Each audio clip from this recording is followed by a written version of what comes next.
Okay, so first I would like to say that, you know, the title in Italian sounds much better than in English, so I cannot read it.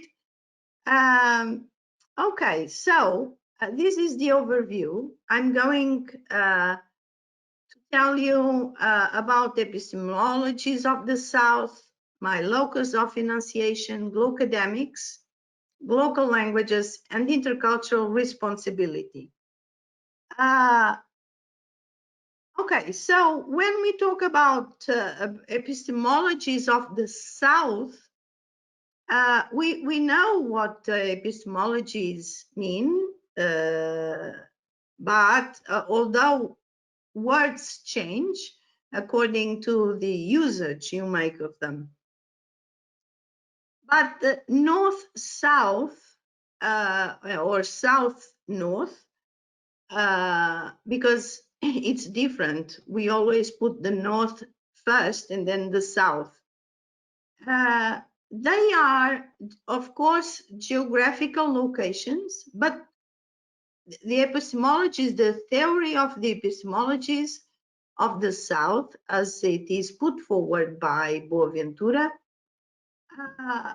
means more than geographical positions.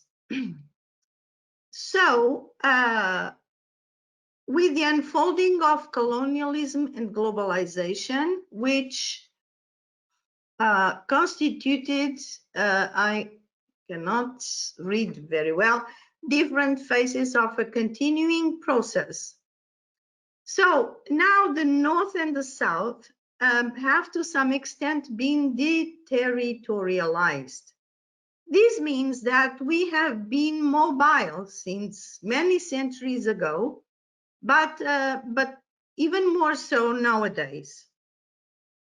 That's why I prefer the word mobility than migration, because I believe we are all going round, or if we aren't, if we stay in the same place, people are coming and going. It depends how you view your community.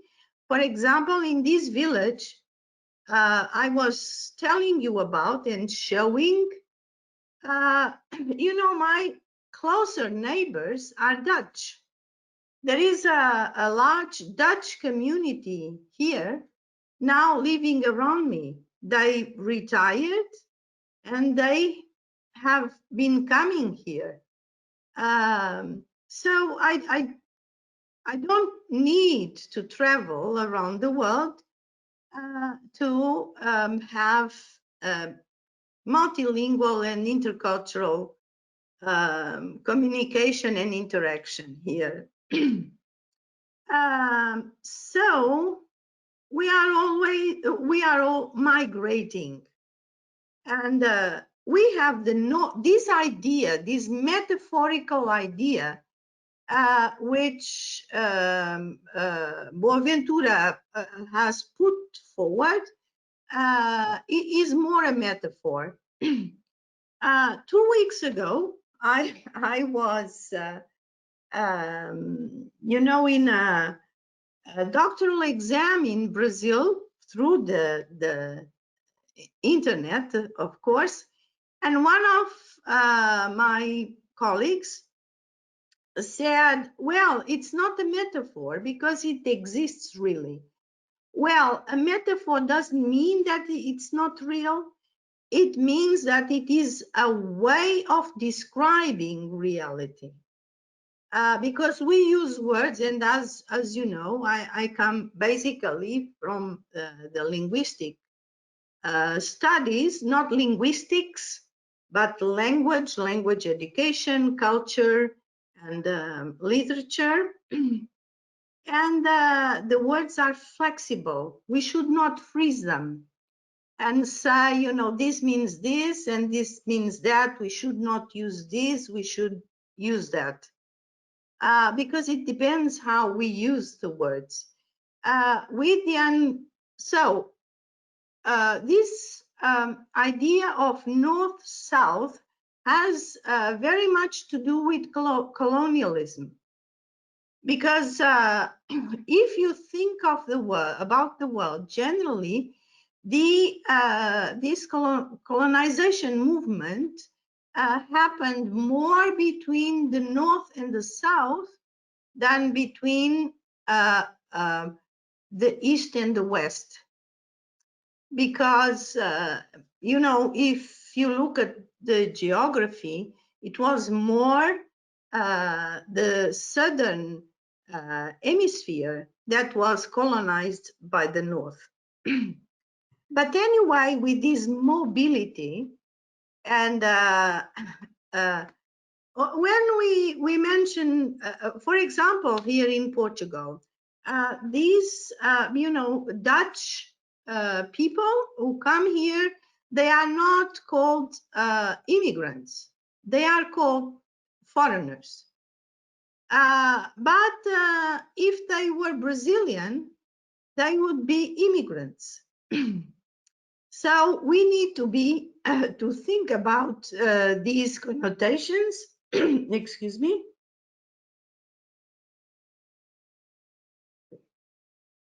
And that's why the North and the South is a metaphor. It's everywhere. Okay. If you go to Brazil, for example, you have the North and the South in terms of ideas, vision, you know, in terms of metaphor, it's there, or in the United States. In general, this idea about the South is connected with less value in knowledge, in ideas, in workforce, everything. Okay, moving. Okay, so you have here a drawing by a writer and a painter and from Uruguay. And what this shows, it's you know, this is a convention, as every word, every concept. Throughout my work, you will see that I have always, in studying languages and interculturality and the intercultural idea, I have always focused on concepts, on what the words mean. So again, about the epistemologies of the South, this is a theory of Boaventura de Sousa Santos, who is now the emeritus director of the Center for Social Studies in Coimbra, where I've been working since 2002, when it became an associate laboratory of the National Foundation for Science and Technology. Actually, I was one of the two first full-time researchers there. And it was very unexpected to me because basically I was a secondary school teacher of English. That's how I started. Okay, so what's the idea by Boaventura de Sousa Santos? He started developing this terminology, not his ideas, but this terminology in around 2007. And so he had before put forward this idea of sociology of absences and sociology of emergencies, and the idea of abyssal thinking, which means that there is an invisible line between the North and the South as metaphors, between what is visible and invisible. And what he says is that what is invisible is made invisible. It doesn't have to be like invisible. It is made invisible. And you know what has appealed more to me in his theory is that he has focused on knowledge, on knowledge value. So he thinks that in the episode thinking, there is this invisible line that says what is valuable knowledge and what is invaluable, and not even knowledge, not even considered as knowledge. And so he puts forward another possibility, which is the sociology of emergencies. It's not trying to invent, and this is interesting because the main idea, the main term, the main concept for the next research framework program of the European Commission is innovation. So what does it mean to innovate? Is it to find something totally new? We have this idea, you know, that something new, globalization is something new that comes from nowhere.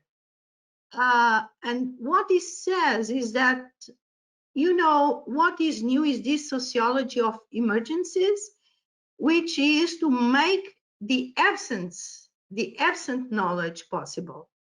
So this post-episode thinking brings ecological thinking. So we are now with these environmental issues talking a lot about ecology, balance of, you know, means of production, balance in, you know, ways of life. But anyway, we still want to put something new in it. And so the first thing we have to do is to practice this ecological thinking. And so he puts forward this idea of an ecology of knowledge. And you know, the method, I'm summing it up because, you know, it has many, many books. This is one important principle is that every knowledge is incomplete. Okay, so the problem with scientific knowledge, with science, is not so much the fantastic achievements of science than that we believed that scientific knowledge was complete, was able to solve everything. And, you know, we have this good example of the virus. You know, science is fundamental because it has organized some kind and some part of knowledge, but it's still incomplete. And so an ecology of knowledges allows us not only to overcome a monoculture of scientific knowledge, but also the idea that non-scientific knowledges are alternative to scientific knowledge. And they are not alternative, they are complementary. You know, they are they have value, they are valuable. But this does not mean that the ecology of knowledges means accepting relativism. So what does it mean, relativism? It means that, you know, everything goes, everything is acceptable, everything is knowledge. No, well, we still need some criteria to establish you know, differences between knowledge. Anyway, these criteria must be discussed. Okay, so in his last book, The End of the Cognitive Empire, he organizes his presentation, his discussion of the epistemologies of the South into post-abyssal epistemologies, post-abyssal methodologies, and pedagogies. So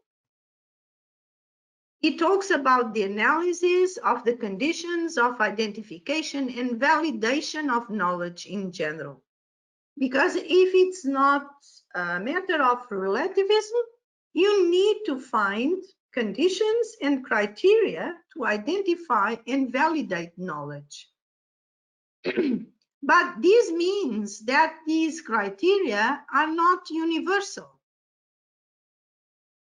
And when we talk about the global or the universal, we are not talking about something that is shared by everybody, but something that is imposed by some on other. So it's a crucial task to identify and discuss the validity of knowledges and ways of knowing not recognized as such. Boaventura, started his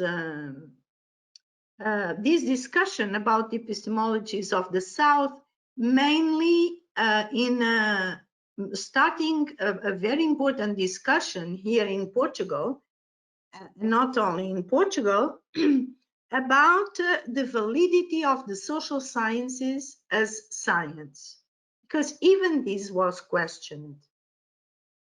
So the epistemologies of the South focus on cognitive processes concerning meaning, justification, and orientation in the struggle provided by those resisting and rebelling against oppression. I find this is very meaningful because what happened with this idea of modernity was that what presided, what underlied was because it created a certain organization, it structured knowledge. That's why it was so important. It became relevant in our lives. And what happened with the absent knowledge was that it wasn't organized in the same way or in different ways. So so that's why it could not resist. So this is more or less what the main ideas about the epistemologies of the South. I've added some bibliography which I found more helpful. Okay. So now I'm telling you a bit about myself, as Maria Gracia told you. I believe this is important. You know what I'm going to tell you about the places where I've been to, or about my life or my academic focus, doesn't mean that, everybody who does this will end up as that. It means how I used my experience, how my experience has been different and diverse, and has helped me to look at the world in the way I do. I believe that in this way, telling you a bit about myself will help you understand and my perspective. Because, I guess, I used to, when my teachers or in conferences, generally when I listen to somebody, I'm trying to find the person behind those words. And so I'm trying, to be open with you and tell you. So I was born and grew up until I was 17 here in Mozambique, in the southeast coast of Africa. And this was important because, I didn't grow up in a city. As I say, I grew in the jungle. And Mozambique was a colony, but for a Portuguese colony, but it was, for example, very different from Angola or Brazil, because it was in the Indian Ocean. It was far from Portugal, and it was surrounded by British colonies. Okay, and these British colonies here needed to go through Mozambique to get to the ocean, because in the 50s, when I was born, there weren't many planes. I came to Portugal. We came to Portugal by boat. It was 1 month, and so Mozambique was very. It was officially colonized by the Portuguese, but in reality, it was colonized by the British. And it had a great influence from India, because since Portugal was very small and far away, they gave the administration to Goa, so to another Portuguese colony in India. Okay, so this is the way, the place where I grew up. It was multicultural and multilingual. So when I was a child, I grew up, with Portuguese in my house, with English around, and with I could speak 2 African languages. So it, of course, I didn't want to come to Portugal, to Lisbon, to go to the university. I wanted to remain in Africa. But my parents didn't allow me. So when I came to Lisbon, I studied languages, of course, because I was very interested in this issue. Okay, so I lived here. I taught English and German, and then I went to do some research in the United States. So you can see by decades. So this is already history. I came to Lisbon to study languages.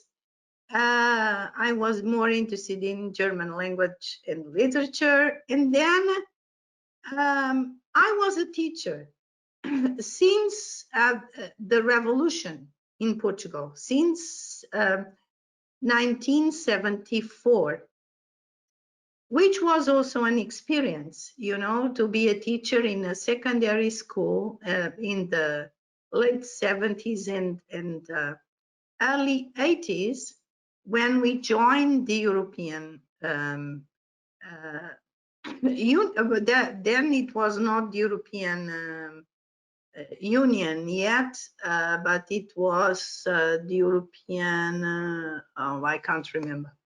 So, okay, so then because of the teacher education, I became a teacher educator, and I got interested in cultural studies, and my MA was on cultural studies, bilingual, bicultural education programs. And then a PhD in England, again on teacher education, and again on language and culture. And that's when I started working in Coimbra with Boaventura de Sousa Santos. And there I had some European projects, European ones about intercultural communication and education. So Maria Grazia told me that most of you are language teachers. or you work in organizations, I assume non-governmental associations.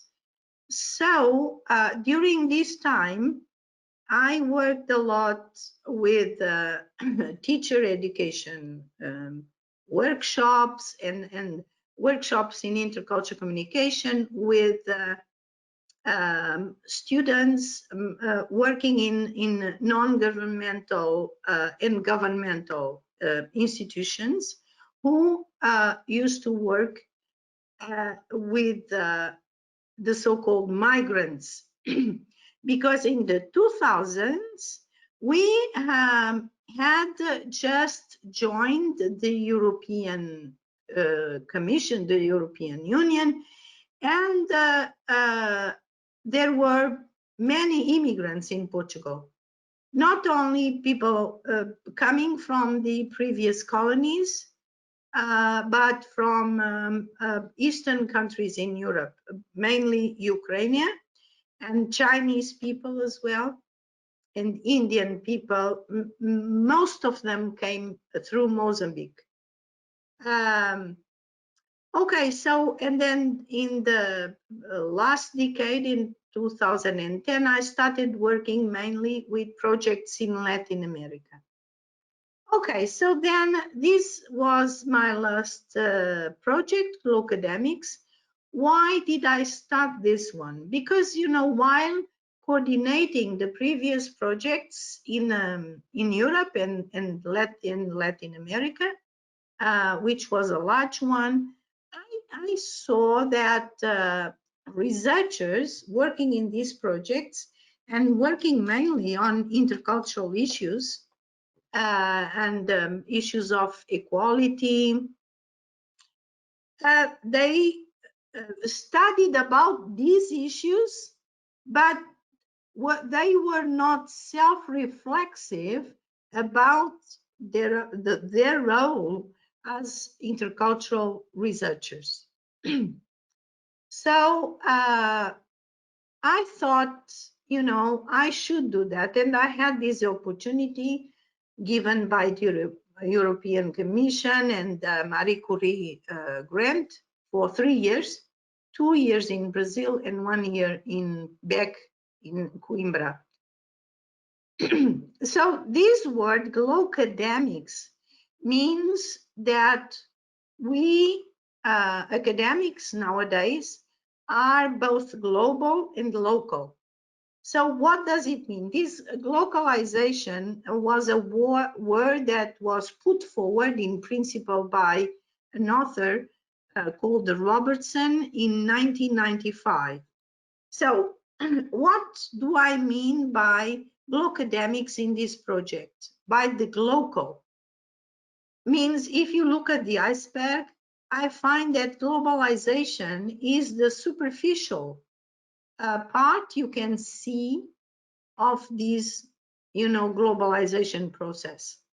And then you have the local, which is made invisible, has been made even more invisible. So this is the visible.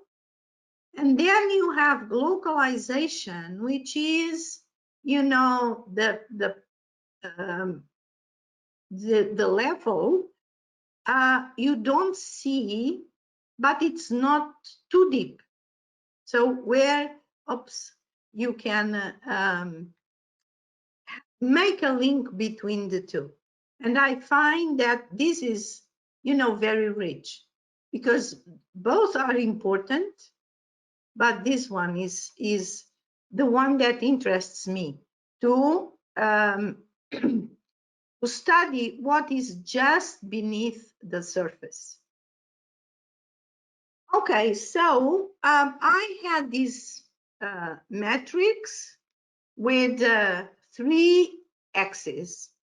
So the GLOCADEMICS versus higher education internationalization. Why? Because, you know, higher education internationalization has become very popular in theory, but both in theory and in practice, has been focusing on, I'm looking at the time, has been focusing on institutional collaborations. And this is important because some protocols have been established, and but the GLOCADEMICS is from, is looking beneath the surface, which is the work of the researchers. How do they work between these global and local? And then local languages. This is not a linguistic theory. It's just a political way of looking at languages, which means, for example, if we think of European languages that have become global, and when we say this, we only mention English, but we have other languages. Some colleagues of mine even have written some work about Danish as a global language. So versus this idea of lingua franca, I disagree with the way it is used. Lingua franca is used in English, and disregarding this perception, because this is a Latin word, as you well know.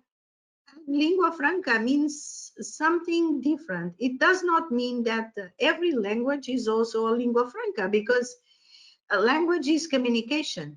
So you also have a common element of communication that requires a zona franca, some part of lingua franca.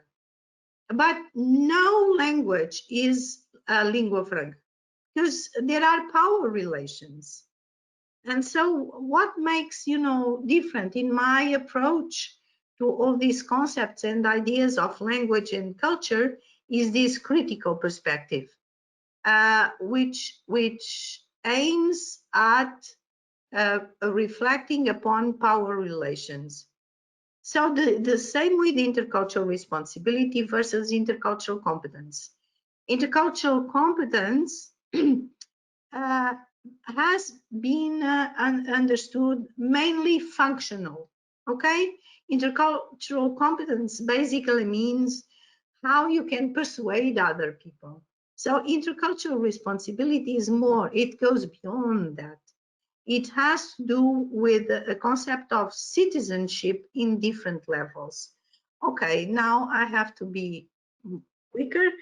And so this project had a phase 1 in Brazil and phase 2 in Brazil. So the main focus were research groups, but in the first year, because I was preparing the phase 2, I still had time to work with language teachers in order to understand how different languages, which roles they played. And these were the universities where I went to.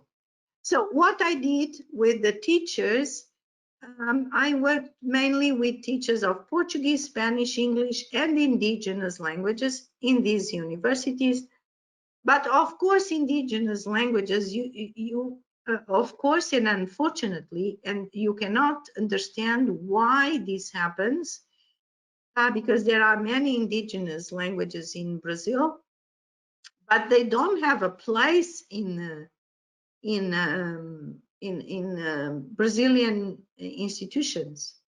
You study indigenous languages, you study about indigenous languages, but you don't learn indigenous languages. So this was the methodology. So I had 2 meetings and analyzed their programs. And in phase 2, I had 5 research groups with different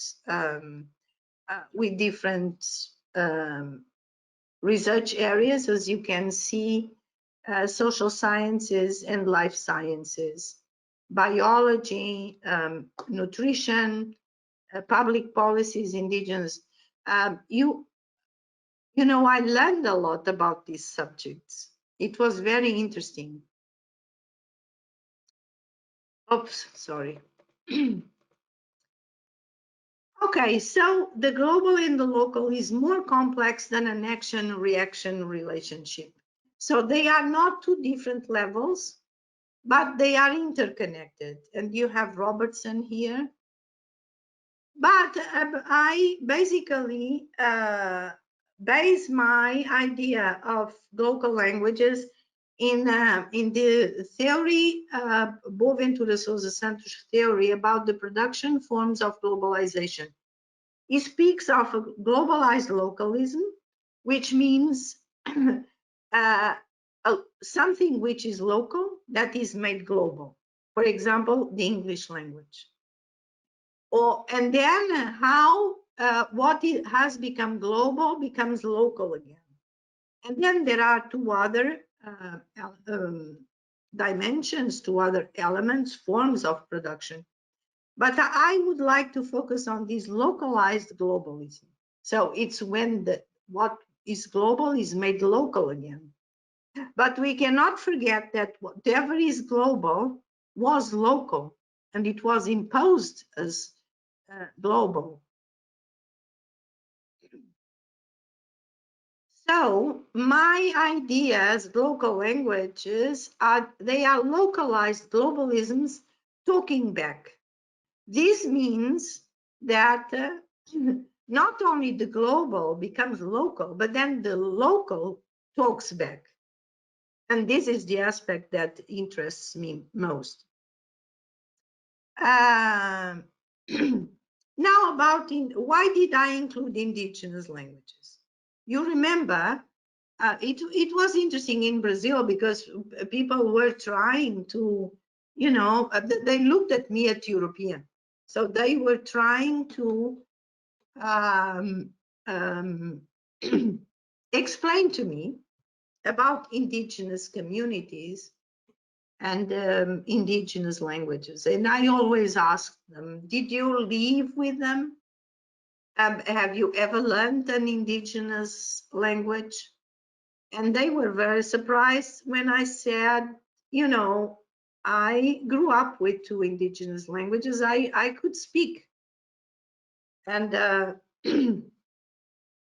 so I know what you are talking about.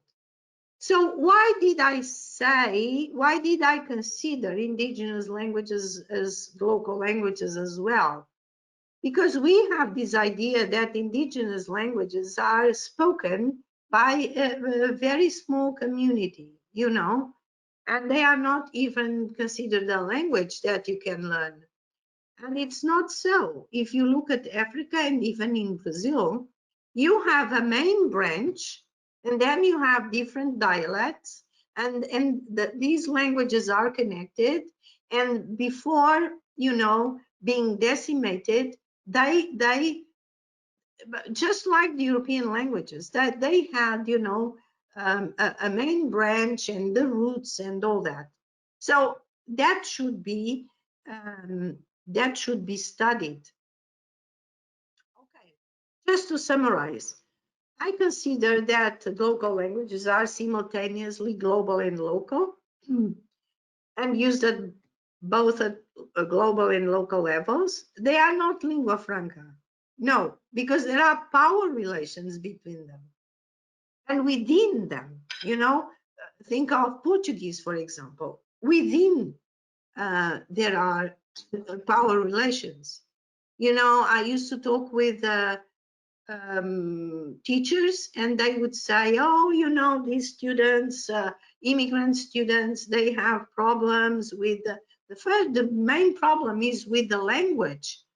And I said, oh, I can imagine you have Ukrainian students and Chinese students, you know, and their mother tongue is very different from, you know, Portuguese. And they said, no, no, no, they have no problems because, you know, these were foreigners and these had different languages. The problem is with the African students and with the Brazilian students. So I was very provocative and said, how so? Their mother tongue is Portuguese. So they are used widely as foreign languages, as well as by a greater or smaller number of native speakers. For example, you have English, which is considered as a global language, but it is mainly spoken as a foreign language. Whereas Spanish and Portuguese, they are not so dominant as a foreign language, but they are more dominant or as dominant with native speakers. So they were used in colonial settings, but they are used by new states, and they are official languages, and they have their scholars and their academy. And some are native indigenous languages which dominated in colonized settings. I could tell you about Linguaggi in Brazil in times of colonization, which was more powerful and it was more indigenous than European. Okay, about critical cultural awareness. This was the concept I studied in during my for my PhD, and because of the mobility, I think I rather use critical intercultural awareness. So the idea of glocal languages does not intend to put forward a linguistic theory, but a political and intercultural theoretical and practical approach, and mainly apply a critical pedagogy and a decolonial vision. So it's not only a post-colonial vision, but a decolonial vision, which means to undo. It's not after colonization, but to undo the colonization process. Okay, I'm going to move beyond this. And now I've been talking about languages, more about the linguistic aspect. And now I'm going to talk more about the cultural aspects. And I don't think that multicultural, intercultural, and transcultural are mutually exclusive. I believe that they are complementary. They are different different perceptions of what is culture in a very broad understanding.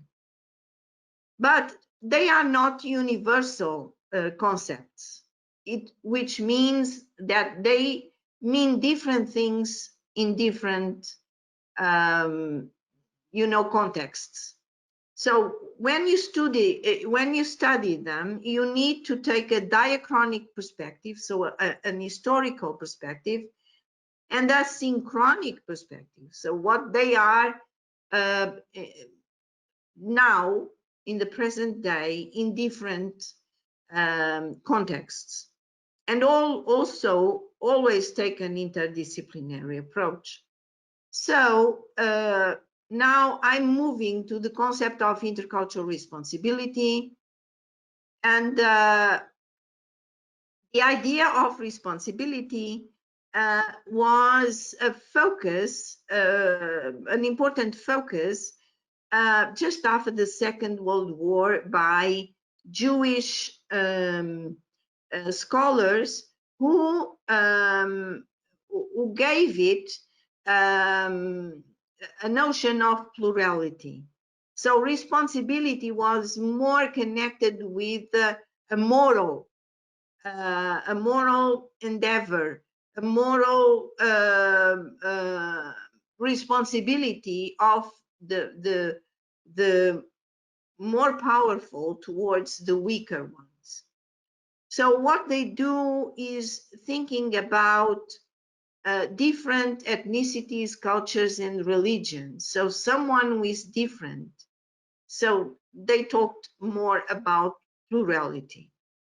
And there would be a lot to say about Hannah Arendt, Levinas, Jonas, and Derrida, bit more recent, but you know, they were all Jewish, of Jewish origin, and looked at it from that perspective.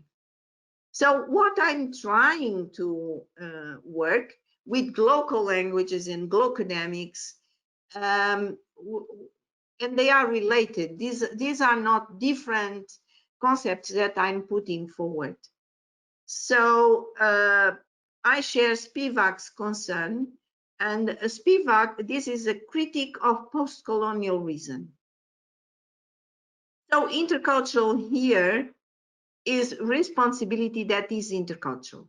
So that this means that it is post-colonial, decolonial, and it's reciprocal, because you know the responsibility, as it was addressed by not so much by Arendt but by Levinas, for example, is of the more powerful towards the weaker one.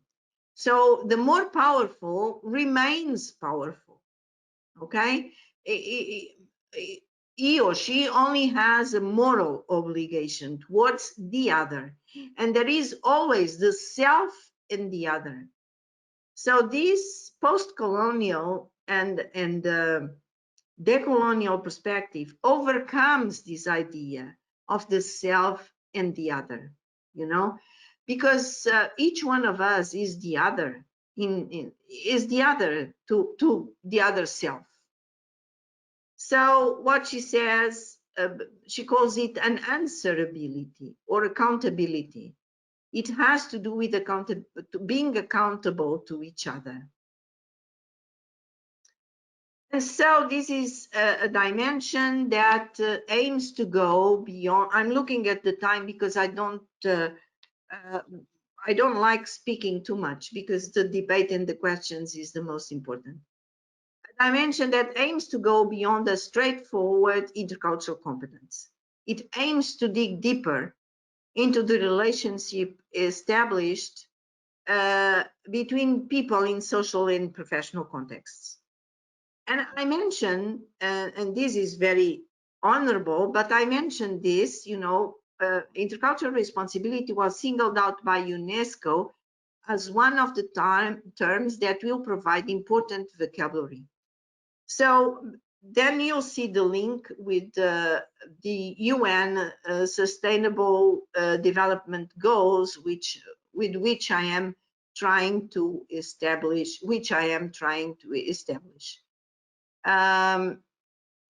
So besides the studies of Arendt, Levinas, Jonas, Derrida, which are very, very important, which give us a European idea and the European heritage of the concept of responsibility, to which they add this notion of plurality.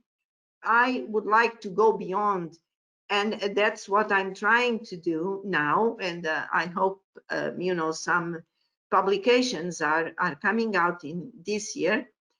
I'm trying to base, you know, my definition and the development of this idea based on the epistemologies of the South, based on decoloniality.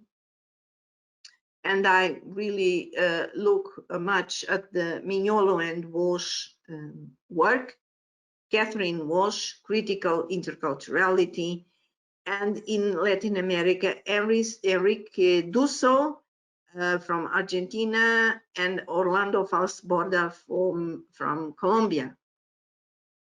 It's interesting because when I talk to students and audiences in Latin America, as I told you last week, I was talking to Colombia, to postgraduate students in Colombia, and they were, you know, very surprised when I mentioned Orlando Falsborda with his ethics of liberation, and he questions the scientific methodologies, and they say that, you know, we should consider methodologies for the topics as well. So, for example, Enrique Dussel, he started with Levinas with this idea of self and other, and then he came to the idea of nosotros estamos.